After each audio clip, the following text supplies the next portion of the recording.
This story will stop your overthinking, not by removing your thoughts, but by changing one small habit. There was a young man. He lived in a small village. From the outside, his life looked normal. He had a family, a simple routine, and no big problems. But inside his mind, there was always noise. Every small decision became a big question. If someone asked him something simple, he would not answer quickly. He would think and think and think again.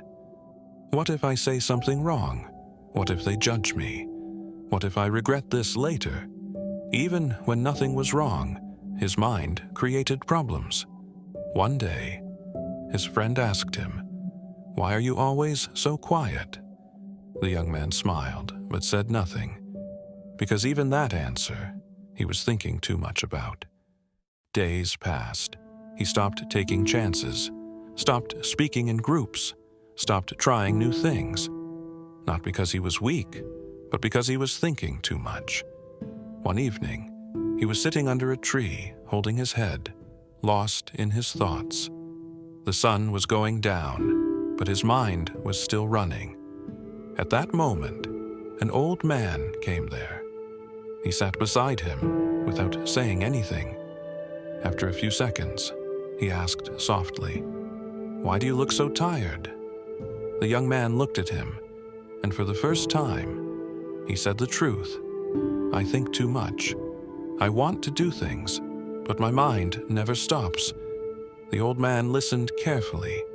He didn't interrupt. He didn't give advice quickly. Instead, he picked up a small stone from the ground. He placed it in the young man's hand and said, "Hold this." The young man held the stone. Then the old man said, "Now, throw it." The young man looked confused, but he closed his eyes and started thinking, "What if I throw it wrong?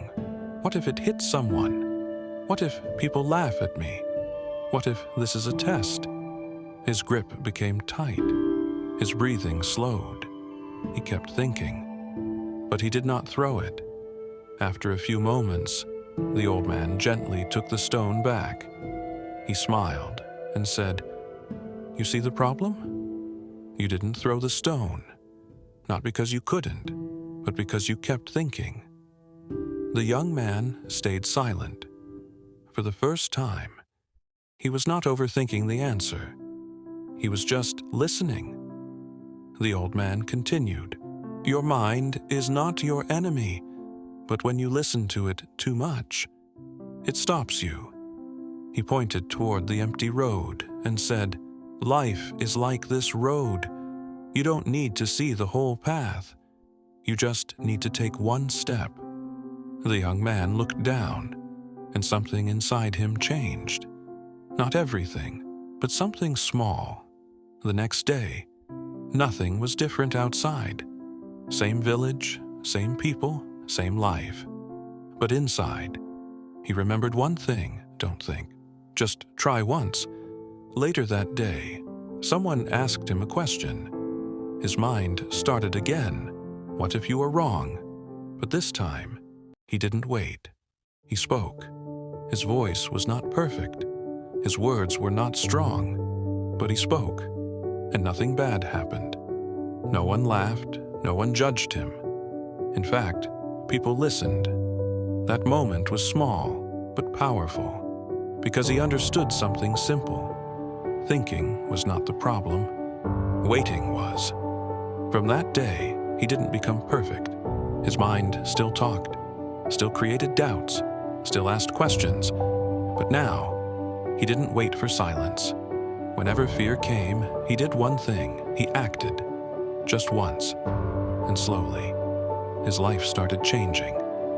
Not because his thoughts disappeared, but because his actions started. You don't need to stop overthinking. You just need to act once. Next time your mind doesn't stop, don't fight it. Just take one step.